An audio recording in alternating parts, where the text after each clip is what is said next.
Hello प्यारे विद्यार्थियों और मेरे साथियों, आप लोगों को राजेश कल्याणा की ओर से सुप्रभात, सत श्री अकाल, जी आयानु।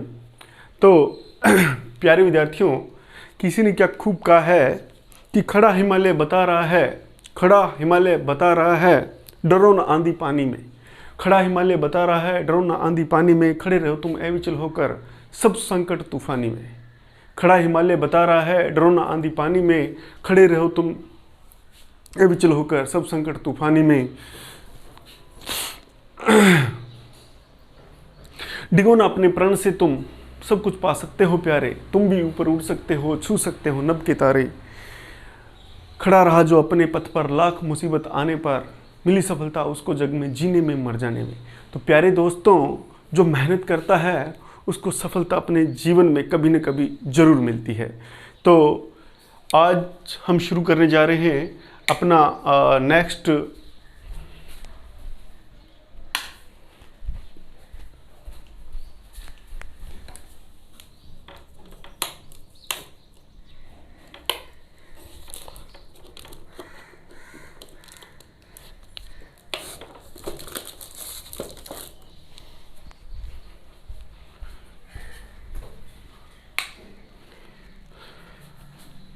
पार्ट, और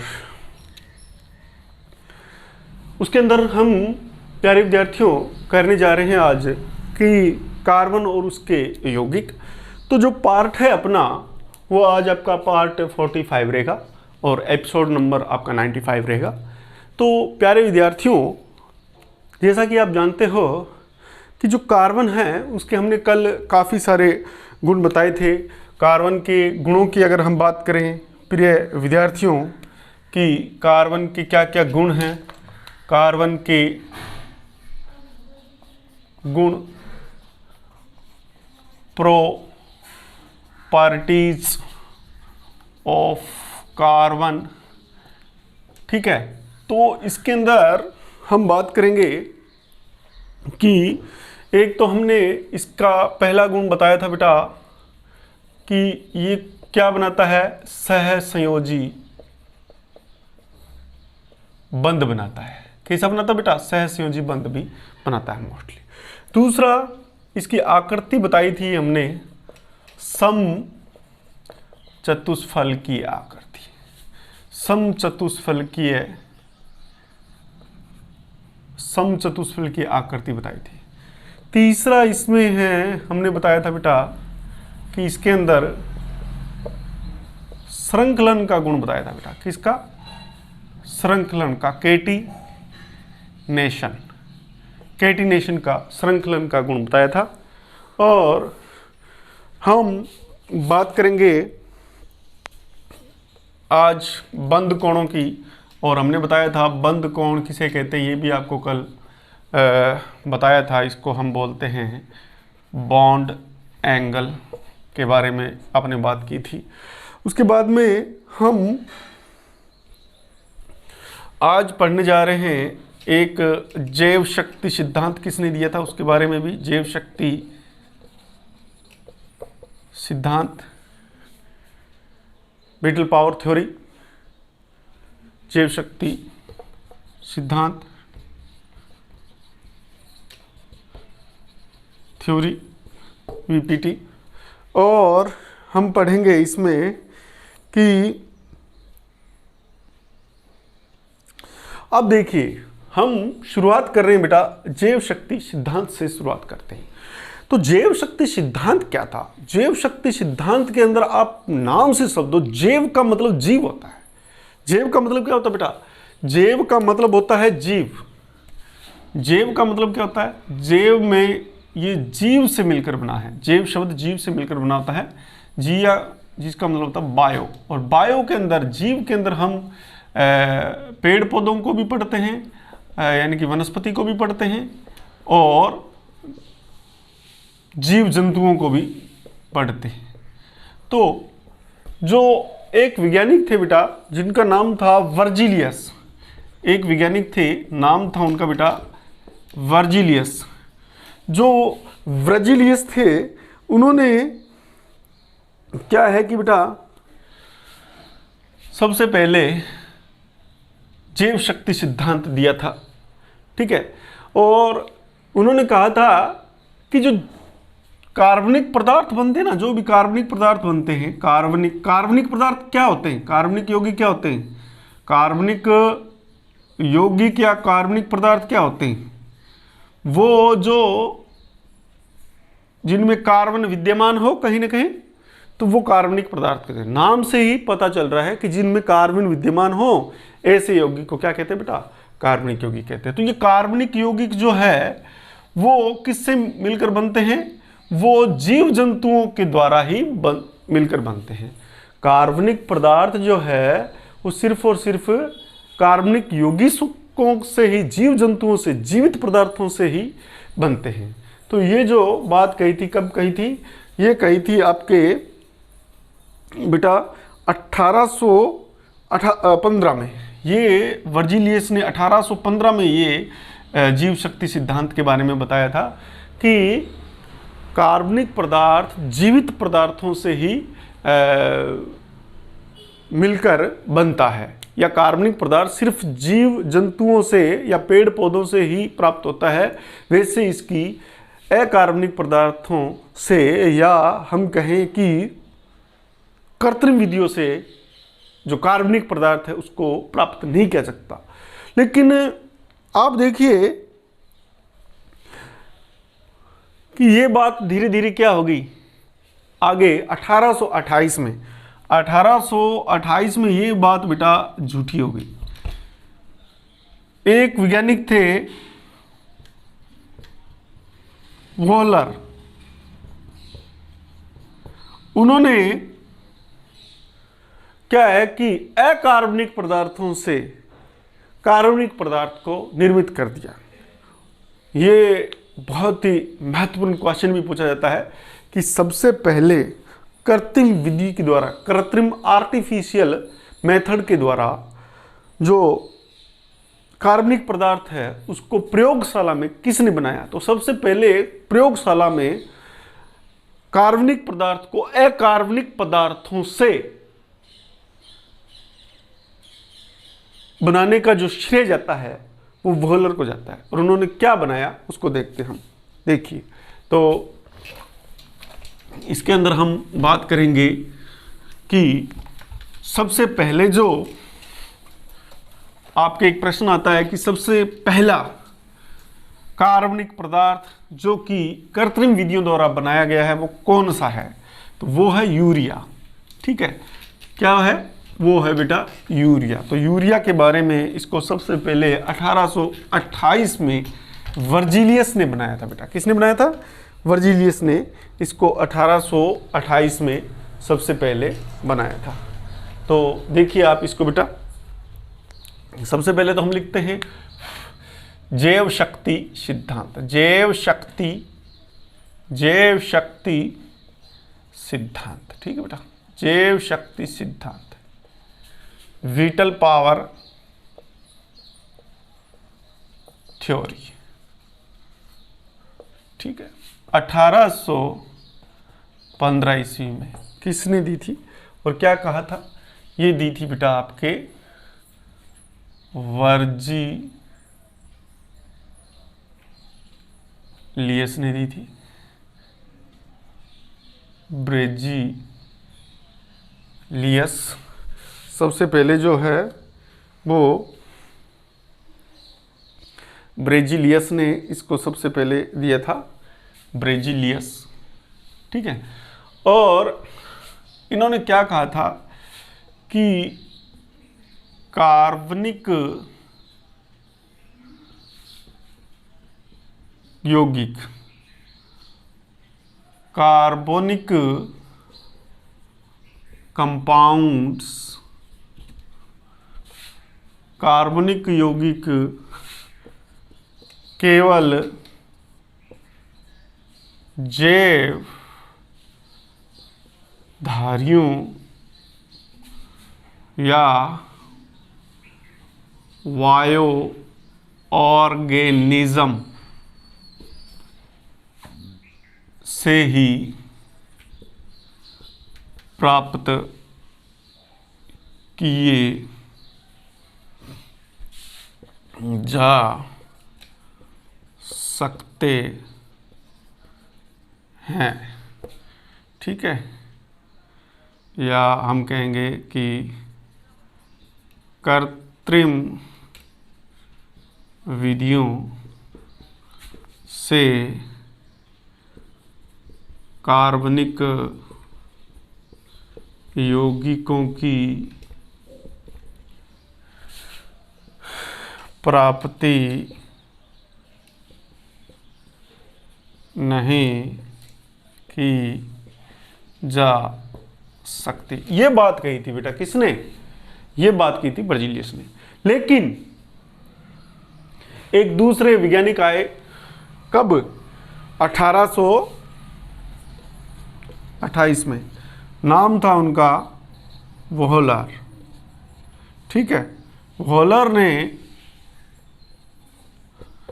क्या किया कि इस बात को झुठला दिया, और कृत्रिम विधियों के द्वारा निर्जीव चीज़ों से ही, या हम उसे कहें अकार्बनिक चीज़ों से ही कार्बनिक यौगिकों की प्राप्ति की।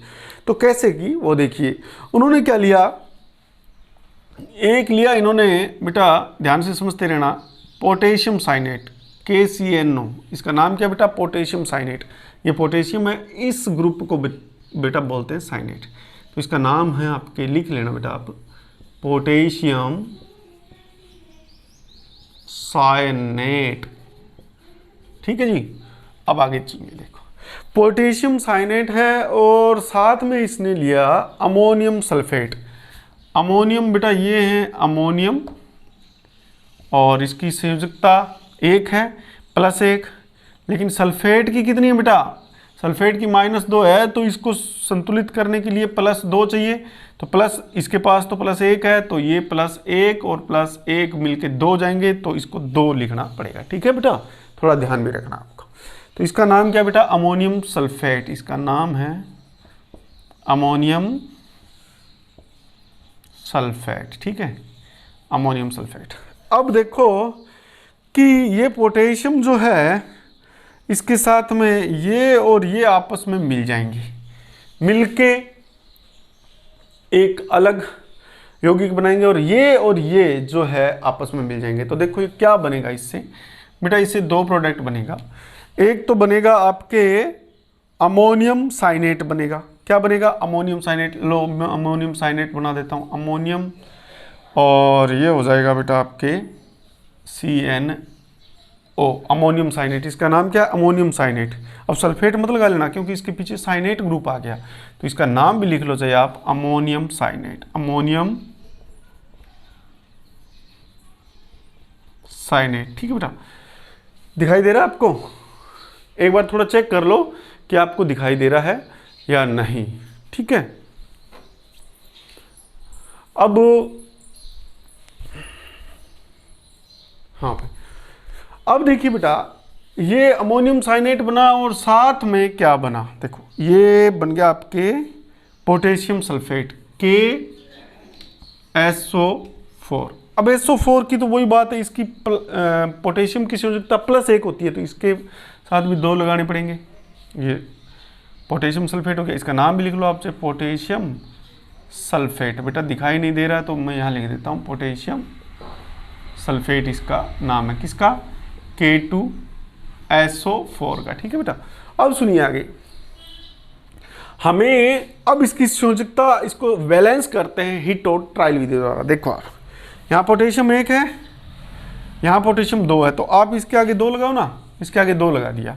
अब साइनेट भी 2 हो गए, तो साइनेट है, यहाँ पे कितना है साइनेट? यहाँ पे कितना है साइनेट बेटा? 1 है, और यहाँ पे अमोनियम 2 है, तो आप इसके आगे भी 2 लगा दो ना, तो अमोनियम भी 2 हो जाएंगे, ये अपने पास 2 ही है, तो यहाँ 2 हो जाएंगे अमोनियम, और साइनेट भी कितने हैं यहाँ पे? देखो आप, साइनेट 2 है, तो साइनेट भी 2 हो जाएंगे। तो इस प्रकार से ये संतुलित होगी। लेकिन हमें चाहिए क्या? सिर्फ अमोनियम साइनेट चाहिए। अब अमोनियम साइनेट क्या करेगा आपके बेटा? यूरिया के निर्माण में सहायता करेगा। तो इस प्रकार से आप इसको देखो कैसे बनाता है और कैसे ये बनता है आपके प्रयोगशाला के अंदर, तो देखिए इसको इस टाइप से करता है। हमें चाहिए क्या, हमने ले लिया सिर्फ और सिर्फ अमोनियम साइनेट, ये ले लिया बेटा, ठीक है। अमोनियम साइनेट को हमने क्या किया बेटा, गरम, ये गरम, ये त्रिभुज का निशान है बेटा, गरम करने का निशान, गरम करना, इसका मतलब आप लिखो चाहे नहीं लिखो, इसका मतलब होता है गरम करना, ठीक है बेटा। तो ये चेंज हो जाएगा किसमें, अमोनिया में, NH2CONH2, इसको बोलते हैं यूरिया, ठीक है, यूरिया इसको बोलते हैं। तो सबसे पहले जो है वो इसके अंदर अगर अपने संतुलित भी करें तो भी कोई ज़रूरी नहीं है, आपको ये इतना ही आना चाहिए इसको कैसे बनाते हैं, किससे, इसका नाम है आपके ammonium cyanate, ammonium cyanate, ammonium cyanate, ammonium cyanate, ठीक है। और ये है यूरिया, ठीक। तो सबसे पहले इसको बनाया गया था। तो ये बात की क्या, बॉलर ने बात सत्य कर दी कि ऐसा कुछ नहीं है, हम निर्जीव चीज़ों से भी सजीव चीज़ें बना सकते हैं जो सजीवों से प्राप्त होती है, ठीक है। अब हम बात करेंगे बेटा वापिस किसकी, कि कार्बन के बारे में हमने क्या क्या आपको कल बताया था, उसके बारे में दोबारा थोड़ा बताने जा रहा हूँ। कार्बन में एक तो सहसंयोजी आवंत, अब ये सहसंयोजी आवंत को यौगिक बनाते हैं, ये क्या चीज होती है, सह का मतलब होता है समानता, इसको ध्यान रखना, क्या होता है बेटा, समानता, कि ऐसे परमाणु जिनकी इलेक्ट्रॉन खींचने की पावर, जिनकी इलेक्ट्रॉन खींचने की पावर या तो बिल्कुल बराबर हो या लगभग बराबर हो, तो ऐसे यौगिक क्या बनाते हैं, सहसंयोजी यौगिक बनाते हैं। क्या बनाते हैं बेटा, मेरी बात द्वारा सुनना, कि ऐसे परमाणु जिनकी इलेक्ट्रॉन खींचने की पावर En क्या होती है बेटा, बराबर होती है, और जो, लो जी अपने लिख ही लेते हैं, सहसंयोजी आवंत, सहसंयोजी यौगिक क्या होते हैं, इनको इंग्लिश में बोलते हैं बेटा कोवेलेंट कंपाउंड, हम इसको CC लिखेंगे, तो कार्बनिक कंपाउंड भी CC के लिए यूज करेंगे, ठीक है। अब सुनिए बेटा, ऐसे यौगिक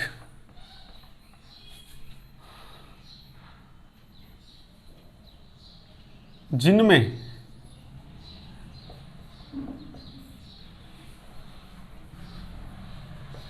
परमाणुओं की En का मतलब बेटा इलेक्ट्रॉन नेगेटिविटी, वो बात मैंने आपको बता दी थी बेटा, ये इलेक्ट्रॉन नेगेटिविटी या इसको हम कहेंगे बेटा आपके विद्युत ऋणता, ये चीज़ें आपको मैंने पहले बता दी थी, तो आप इन चीज़ों का थोड़ा ध्यान रखना बेटा, ठीक है। विद्युत ऋणता, तो इलेक्ट्रॉन नेगेटिविटी जो है बराबर हो या लगभग बराबर हो, तो वे क्या बनाते हैं, वे सहसंयोजी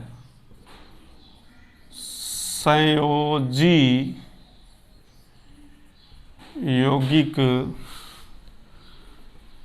बनाते हैं। इनके बीच में कौन से बंध बनते हैं, सहसंयोजी बंध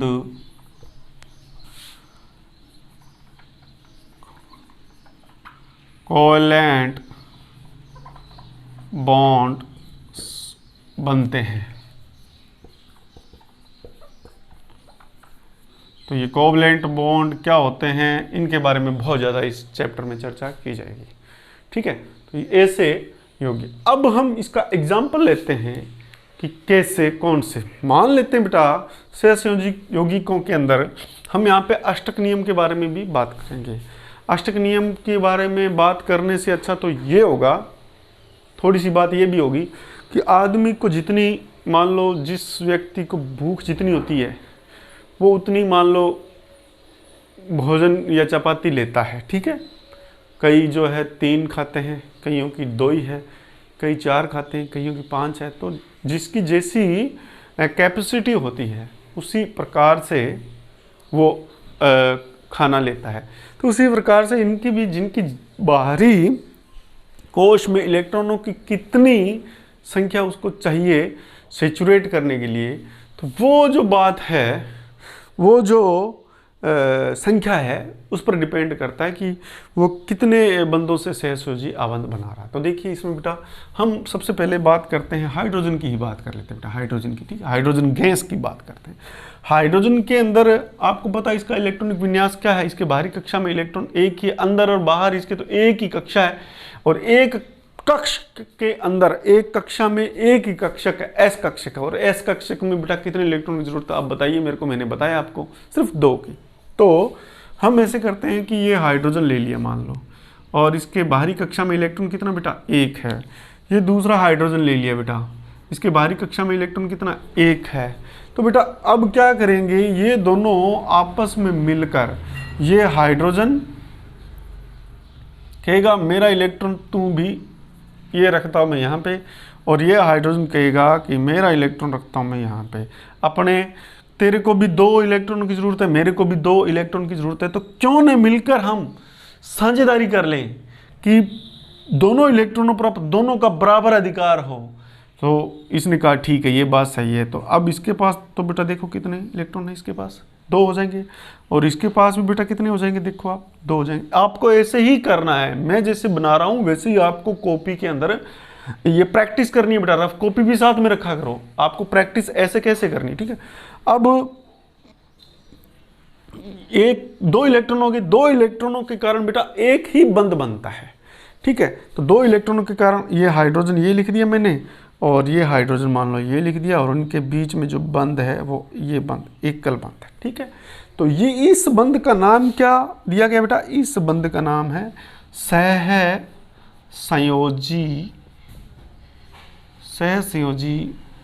बंध, सहसंयोजी। और बेटा आप देखो इसके इलेक्ट्रॉन खींचने की पावर कितनी थी, 2.1, तो इसकी भी 2.1। तो मैंने क्या कहा, जिनमें परमाणुओं की En बराबर हो या लगभग बराबर हो। समझ में आ गई बेटा बात। इसी प्रकार से हम बेटा लेते हैं नेक्स्ट, आपको मैं हाइड्रोजन के बाद में आपको मैं ले चलता हूँ ऑक्सीजन की एक परमाणु का उदाहरण। देखिए ऑक्सीजन में देखो प्यारे विद्यार्थियों, ऑक्सीजन की अगर बात करेंगे बेटा हम ऑक्सीजन की, तो ऑक्सीजन के जो है इलेक्ट्रॉनिक, एक ऑक्सीजन के इलेक्ट्रॉन का विन्यास होता है बेटा 2 और 6, यानी बाहरी कक्षा में इलेक्ट्रॉन, ये बाहरी कक्षा है, बाहरी कक्षा में इलेक्ट्रॉन कितने हैं बेटा 6। अब ये करेगा 8, तो इसके पास अब 8 करने के लिए मान लो ये हमने लिख लिया ये ऑक्सीजन बेटा, और इसके इलेक्ट्रॉन जो 2 ये हैं, 2 ये हैं और 2 ऐसे, आपको भी ऐसे बनाने हैं। 8 इलेक्ट्रॉन होंगे बेटा एक के पास। तो ऑक्सीजन में कितने हैं, ऑक्सीजन 2 है सॉरी, हम दूसरा ऑक्सीजन अलग कलर से बना लेते हैं। मान ये ऑक्सीजन, इसके पास भी थोड़ा नीचे बनाते हैं इसको, ऑक्सीजन भी इसके पास, ये इलेक्ट्रॉन बता रहा हूँ बेटा मैं, ये इलेक्ट्रॉन बता रहा हूँ, ठीक है, ध्यान रखना। ये इलेक्ट्रॉनीय संरचना मैं आपको समझा रहा हूँ, इसको आप इलेक्ट्रॉनीय संरचना भी कह सकते हो, ठीक है, बिंदु नुमा संरचना या बिंदु इलेक्ट्रॉन संरचना, कुछ भी आप बोल सकते हो। अब बेटा ये कहा इलेक्ट्रॉन, इसके पास भी 2 की कमी, इसके पास भी 2 की कमी। अब इन्होंने क्या किया कि ऐसे करते हैं अपने, 2 इलेक्ट्रॉन मैं तेरे को दे देता हूँ, 2 इलेक्ट्रॉन तू मेरे को दे देते, या ऐसे करें बीच में रख लेते हैं ताकि 2 इलेक्ट्रॉन पर तेरा भी अधिकार हो और तेरे वाले 2 पर मेरा भी अधिकार हो। तो 4 इलेक्ट्रॉन का हम क्या कर लेते हैं, इस प्रकार से साझा कर लेते हैं। तो अब देखो इसके अंदर बेटा ये इलेक्ट्रॉन इसने यहाँ रख लिए और बाकी के इलेक्ट्रॉन इसके इस टाइप पास में है, और ये ऑक्सीजन दूसरा है, इसने 2 इलेक्ट्रॉन अपने यहाँ रख लिए और बाकी के इलेक्ट्रॉन इसके क्या है बेटा पास में है। देखो तो अब इसके पास इलेक्ट्रॉन कितने होंगे बेटा 1 2 3 4 5 6 7 8, तो इसके पास भी 8 इलेक्ट्रॉन हो गए। अब इसके अंदर इसकी कैपेसिटी 8 की है तो अब 8 ही लेगा ना ये। और इसके पास इलेक्ट्रॉन कितने बेटा ये 8, देखो ये 1 2 3 4 5 6 7 8। अब क्या होगा बेटा ये ऑक्सीजन और ये दूसरा ऑक्सीजन, ये अब हम जब इनके बीच में बंध बना रहे हैं बेटा 2 सहसंयोजी, तो अब हमें ये इलेक्ट्रॉन नहीं बनाने होते बेटा, सिर्फ क्या बनाने होते हैं ये इलेक्ट्रॉन भी नहीं बनाने होते, इनकी जगह सिर्फ हम ये बंध बनाएंगे। अब इससे मान लो एक इससे बन गया और दूसरा इससे बन गया, तो इलेक्ट्रॉन भी हम यहाँ नहीं दर्शाएंगे। तो एक सहसंयोजी आबंध में कितने इलेक्ट्रॉनों की भागीदारी होती है, कितने इलेक्ट्रॉन भाग लेते हैं 2 इलेक्ट्रॉन, ये आपको ध्यान रखना अच्छी तरह से, ठीक है। तो ये जो बंध बन गया बेटा इस बंध का नाम है द्विबंध, द्विसहसंयोजी बंध या द्विबंध भी बोलते हैं इसको, इसको द्विसहसंयोजी बंध इसको बोलते हैं, द्विसहसंयोजी बंध इसको बोलते हैं। समझ में आ रहा है बेटा बात। अब आप तीसरा एग्जाम्पल ले लो बेटा, नाइट्रोजन का एग्जाम्पल आप ले लो।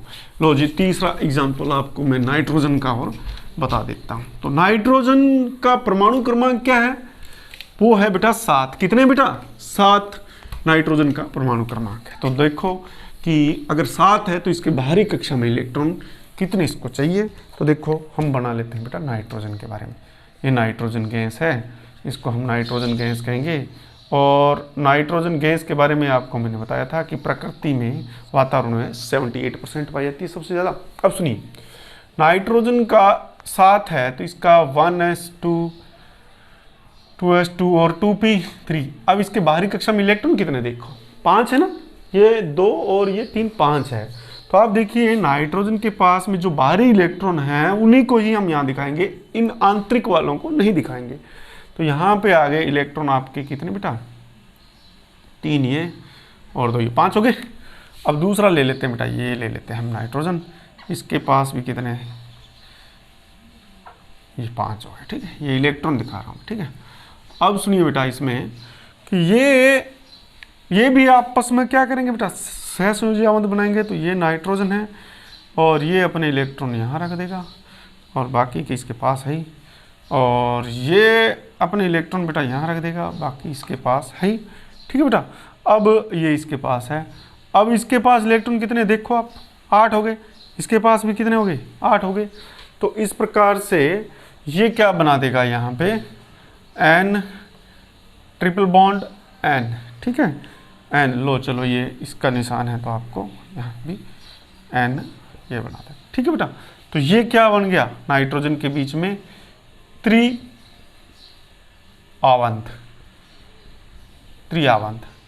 इसको इंग्लिश में बोलते हैं बेटा ट्रिपल बॉन्ड बंध को ये बोलते। तो इसमें कितने इलेक्ट्रॉन की सहभाजिता है 6 इलेक्ट्रॉनों की सहभाजिता। इसमें कितने इलेक्ट्रॉन की है बेटा 6 इलेक्ट्रॉन की सहभाजिता। तो इस प्रकार से ये सहसंयोजी आबंध बनाते हैं।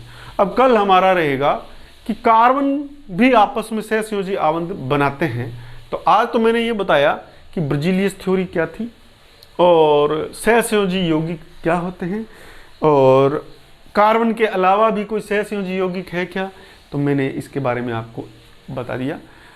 तो प्रिय विद्यार्थियों अब दीजिए इजाज़त, तो मिलता हूँ आपको मेरे जो नेक्स्ट पार्ट है 46 में और एपिसोड नंबर 96 में। तब तक के लिए दीजिए मेरे को इजाज़त। अगर आपको मेरी ये पढ़ाई, ये जो मेरा प्रयास है आपके सार्थक आ रहा है, आपके काम आ रहा है, तो प्लीज़ मेरे वीडियो को लाइक करें और ज़्यादा से ज़्यादा शेयर करें ताकि उन बच्चों तक भी पहुँचे जो पढ़ाई से अभी तक वंचित है।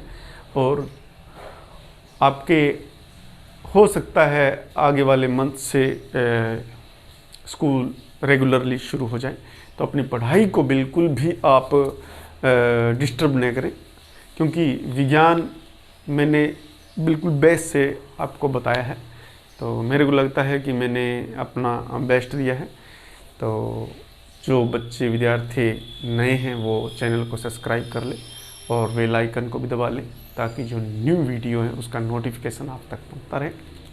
तो मिलते हैं दोस्तों नेक्स्ट वीडियो में, तब तक के लिए जय हिंद, जय भारत, नमस्कार।